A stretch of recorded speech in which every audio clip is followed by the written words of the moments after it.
Hi, everybody. If you can hear me, I'd really appreciate a thumbs up or a comment. I'm on a different, just on my laptop. We had an emergency trip to make.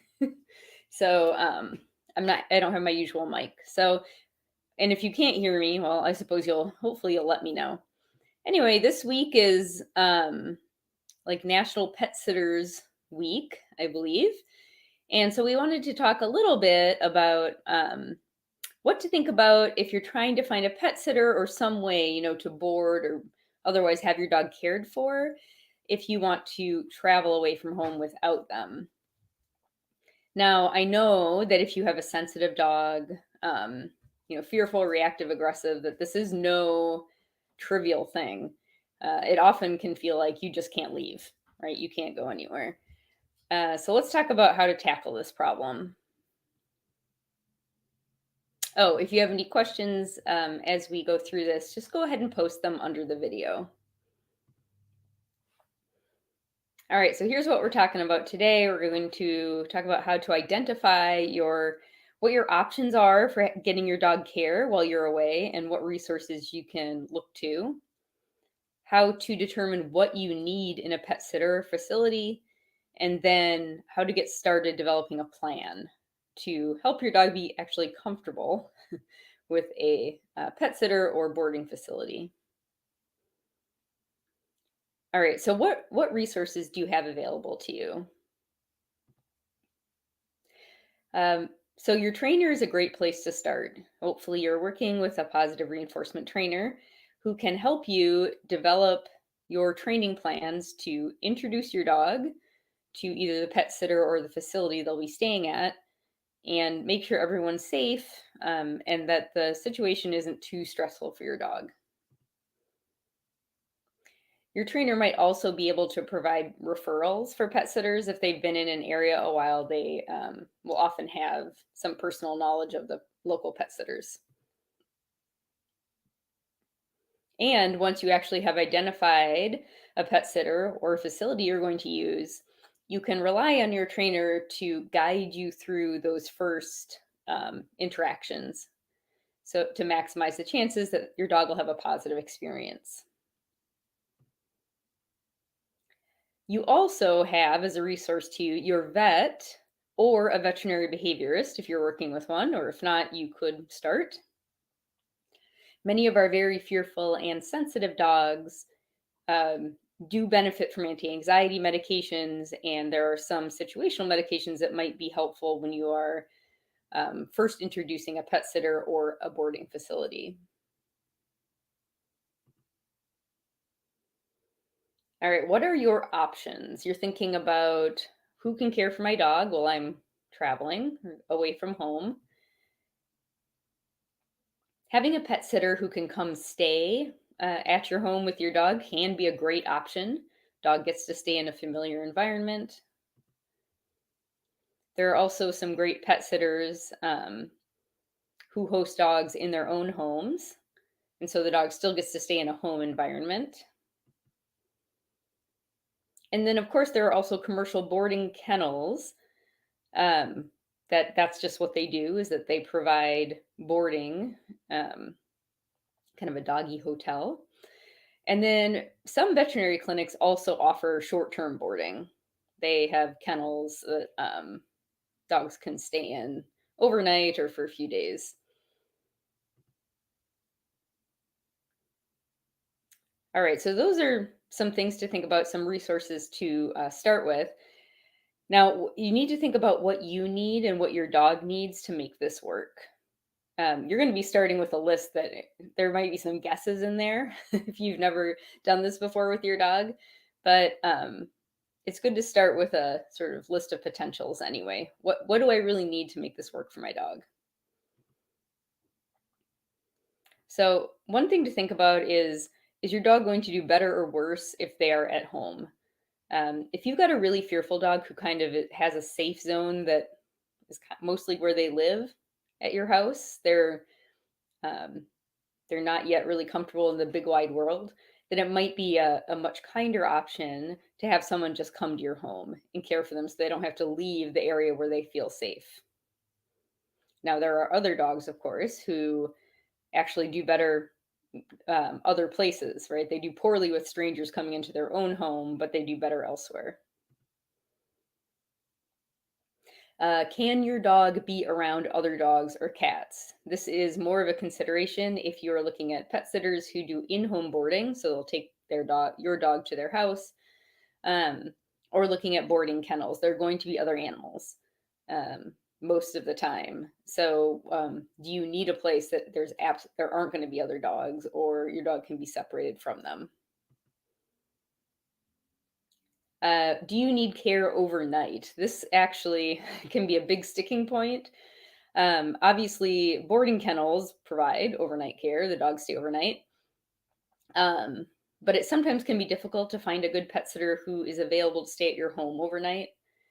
So think about, but this may, well, as long as if you're gonna be gone for more than a day, you're probably gonna want overnight care. Um, so make sure when you're searching, this is something you keep in mind. You want to look for people who do offer this service. Can your dog be left alone at all? And if they can, for how long? Many of you have dogs who struggle with separation anxiety, which means you also struggle with separation anxiety. And most pet sitters normally probably aren't expecting to stay with an animal 24/7. But if that's something you need, then make sure it's on your list of must haves so that you can make sure that you pick up a sitter or a situation that will allow for this. Do you need the pet sitter or kennel staff, whoever, to be able to give medications to your dog? And what kind of medications are they? If your dog can take medications orally and they'll take them in food, it might not require too much extra skill for someone to be able to administer them. But if you have a dog who needs something a little more involved, like injections or ear medications, then you're going to want a pet sitter who knows how to do that safely. And then walks. Does your dog have to have walks while you're gone? I often advise people to try to be flexible on this point. If you have a yard, that may be just fine for a few days. If you've got a fearful or aggressive or reactive dog, you're going to need a skilled handler to walk them. Not You don't want just anyone walking them. Never mind the fact that a fearful dog may be pretty uncomfortable with someone they don't know that well putting a harness or leash on them. So really think about whether you have to have walks. Your dog has to have walks while you're gone. And if they do, that's going to mean you need to take a lot more care and time to identify someone who can safely walk your dog. All right, how to find sitters. It can be very tough, I know, especially to find a sitter who can handle dogs that are, not super easy for new people to interact with.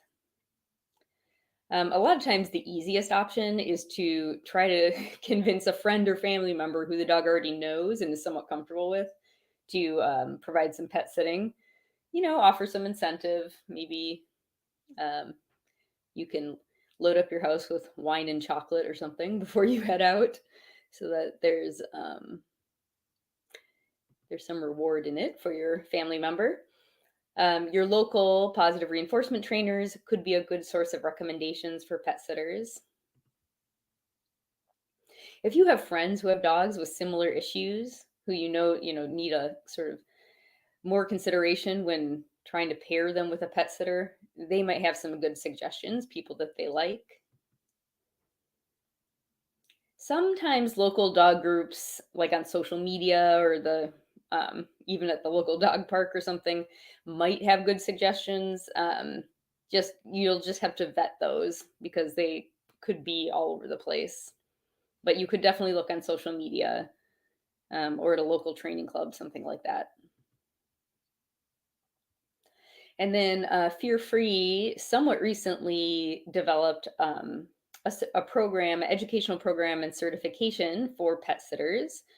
And even though it's pretty new, when I did a search this morning just to take a look, there were a fair number in sort of in our area, greater Sacramento area, basically. So worth taking a look. This is the link to their directory where you can search. You can search by professional type. So you'd select either pet sitter. There's also, I noticed, a dog walker option, and then your zip code and sort of give them a radius in miles. So that can be another good option for finding potential pet sitters. All right, now what to ask your the pet sitters that you identify who might be a good match for your dog or facilities. Um, there are a lot of questions to ask, and this isn't by any means an exhaustive list, but I hope it gets you started thinking about all the different things that might matter when it comes to picking somebody to care for your dog. One question, and this is most relevant for people who board in their homes, um, although you might want to know for a facility as well, how many animals do they take at once to care for? And if it's a facility, you might want to know, and how many staff are available to cover that many animals. Most pet sitters who do in-home boarding will have multiple dogs at once. And just remember, as the number goes up, that means the amount of attention your individual dog can have probably goes down. So get an idea of how many animals will be in their care. If they need to separate animals, so they've got a couple dogs who now don't get along, um, or dogs and cats possibly, and have a dog who's not good with cats. If they do take those clients at the same time, how do they ensure safety? How do they keep animals physically separate if needed? How do they choose their clients? None of us is good enough or good at everything, right? So none of us can take all clients in the area we work in. There are certainly training clients that we don't take, and if a pet sitter is kind of aware of their abilities and their limitations, there should be some cases they wouldn't take either. So I would ask them, what kind of animals do they prefer to work with? Which ones do they not work with? If they don't have any criteria for saying no, that would worry me a little bit.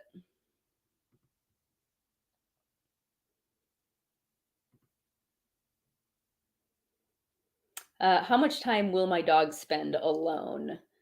This is especially relevant for those of you whose dogs have separation anxiety. Um, but you'd like to know, are you talking about, someone who it'll be 8 hours between visits, or they're out of the house for 8 hours? Because some people who do boarding and home also do, say, dog walking or something else during the day. So they might be out working elsewhere. For some dogs, that might be fine. For your dog, I don't know. You'd have to decide what's a reasonable amount of time for my dog to be alone either at my home or at the pet sitter's home or at the boarding facility. Is the pet sitter insured? So obviously this is for a professional, not for a friend or family member, but anyone who works with animals professionally should be carrying liability insurance. So I would make sure that they do have that. What education do they have that is relevant to pet sitting? So this could be dog behavior. It could be some kind of medical background, like some vet techs also do pet sitting. But this is a good question to ask. The fear-free certification is another example of education that could set a pet sitter apart. What kind of updates or feedback do they provide while your dog is with them? Many pet sitters will send you photos, little videos. Most in-home pet sitters aren't going to live stream their home environment, but a lot of kennels will do that so that you can kind of check on your dog when you're feeling worried about them. Do they or their staff, if it's a kennel, are they trained in basic first aid procedures and CPR? There are a lot of courses out there for pet professionals to take so that they have some basic idea of how to deal with emergencies until they can get an animal to the vet. What is their protocol for emergencies? If your dog bites somebody, or if your dog is injured, say by another animal, or becomes ill, they should have procedures in place and they should be able to tell you what those are. So how do they deal with these emergency situations? And finally, we're not really talking about trainers necessarily, although some trainers do also do pet sitting and boarding. But everyone reacts somehow when dogs act up, quote unquote, or do something we don't really like. So it's not a bad idea to ask the potential pet sitter either, do they do any training? And if so, what methods do they use? Or, hey, if my dog were to say, jump up on the counter, or just think of something your dog might do that might be considered naughty for dogs. Say how and ask how they would handle it. You're looking for people who aren't going to, punish your dog.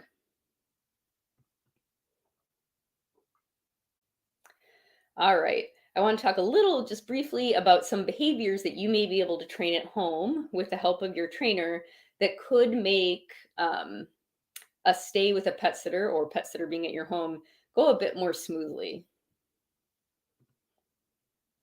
One is crate training. And, I know not all dogs handle confinement well. And so if you have a dog who is completely, phobic of being confined, don't worry about this. But crate training can be a really helpful skill for when a dog is going to be cared for by a stranger or someone they don't know very well. This is actually, you can think of this as two different kind of behaviors. One would be sending the dog to the crate, so getting your dog to go into the crate on cue, and then having the dog be able to rest quietly in the crate. Um, so that can be really helpful for a pet sitter to be able to cue them to go to their crate. Same thing, same idea with mat training or go to place training. A lot of times, if a pet sitter may want to move your dog or get them to move, and if you have a fearful dog or a dog who's not 100% comfortable with new people, the pet sitter shouldn't probably try to manually move them, like touch them and move them somewhere. So it's good for them to have a cue, a verbal cue they recognize that tells them to go somewhere else, like to a dog bed or to a mat. Teaching your dog to go out to the yard, if you have a yard, and come back in on cue can be super helpful as well for a pet sitter. Um, a lot of times when dogs are frightened, they might be reluctant to go outside, and especially to walk past the pet sitter. And this is something that you would work with your trainer on, to try to arrange the environment so it's easier for your dog, and work with the pet sitter as well. And then once they're out, it might be quite hard to get a fearful dog to come back into the house where a stranger is. So training this up at home so it's really reliable on cue can be a great start, and then you can transfer that to the pet sitter. If you do plan to have the pet sitter walk your dog, then they'll need to put a leash on your dog, and they may also need to put on and take off a harness. And if this is going to be the case, I would train a cute sort of a standard behavior your dog will do for these procedures. Could be a stand, stay, or a sit, um, but something that your dog kind of knows how to do. There's a cue for it. You do this behavior, your harness goes on, you go for a walk. You would train this yourself at home first, and then work with your trainer to pass it on over to the pet sitter. And this is actually came from our trainer, Rachel, who is also a professional pet sitter when she's not working for us. And she mentioned that, she uses treat tosses or treat scatters often to move fearful dogs around the house or away from her if she needs to stand up and doesn't want to startle the dog. And some dogs have no idea what's going on the first few times she tosses treats for them, and they don't seem to realize they should search for the food. So teaching a find it cue, which means, hey, I just threw food on the ground, you should go look for it, could aid a pet sitter in then using treats to move your dog around in a hands-off manner. All right, and now just real quick, talk about introducing your fearful dog to pet sitters or to a kennel. I can't give specifics here, for your dog, because would be a very individual plan, something you develop with your trainer. So sit down with your trainer and make a list of those must-haves. Like, what do I absolutely need? Like, I have to have a pet sitter who comes into the home. I have to have a pet sitter who can harness my dog. Or I don't need a pet sitter to harness my dog, but I do need them to be able to give my dog medications. Make a thorough list of everything you absolutely have to have. Once you've got your plan, you need to leave a lot of time to prepare to introduce your dog to the facility or the pet sitter. We often help people with this. We work together with clients to make it possible for a pet sitter to care for their fearful dog. And I hate to hear when I ask people, okay, well, how much time do we have? When are you going on the trip? And the answer is like in 3 weeks or something. It's just not enough time for many dogs. So if you can, I would leave many weeks to months if possible. And do multiple visits. Now, some dogs, yeah, with 1 or 2 visits, they'll warm up to a pet sitter and you'll be fine, and that's great. But I know a lot of you don't have dogs that are mildly fearful in this area. Excuse me. The more fearful your dog is, or the more issues they have, or the more the longer the list of your must-haves, the more time you're probably going to need to train everything that you need to train for your dog to be okay being cared for by a pet sitter. So leave more time the more sort of complicated your situation is. And do expect to pay the pet sitter for these visits, these sort of practice or training visits. That's that's their time, their work time. So they should be compensated for it. And it's really important to have safety measures in place when you're doing these introductions. Even if your dog has never bitten anyone, if they're fearful or have behaved aggressively toward people in the past, there's a risk, right, that they could bite. So keep your dog separated until they clearly are comfortable with a pet sitter. Using gates, use muzzles, use leashes so that you can control, excuse me, you can control how much access your dog has to that pet sitter. I think I have a picture here. I'm allergic to something. One of our favorite sort of safety measures for our trainers going in and out of homes of fearful dogs is some kind of airlock at the front door, so that if someone comes in the front door, the dog doesn't have immediate access to them. So here, if someone just came in the front door, it would be difficult for Coco to bite them, as you can see the setup. So there are lots of different ways to accomplish this. This is also handy, by the way, if you have a dog who's a door dasher or a cat who's a door dasher. All right, everybody. So we've talked about options and resources, the different kinds of pet sitting that's out there, your trainer, your veterinarian, the fear-free directory. Talked about determining what you need and some things to think about, and then how to start developing that plan for introductions with your trainer. All right, I hope this was helpful, everybody. Here's our list of ways to find us online, our blog, Instagram, YouTube, Facebook. And at the bottom, I put it's a somewhat new page on our website where we kind of compiled our free resources. So you can find most of our freebies there. Okay, I don't see any questions. So if you have a question, you can still post it under this video if you're listening to the recording, and I'll get an alert and get back to you as soon as I can. All right, everyone, have a great week, and I will see you next week.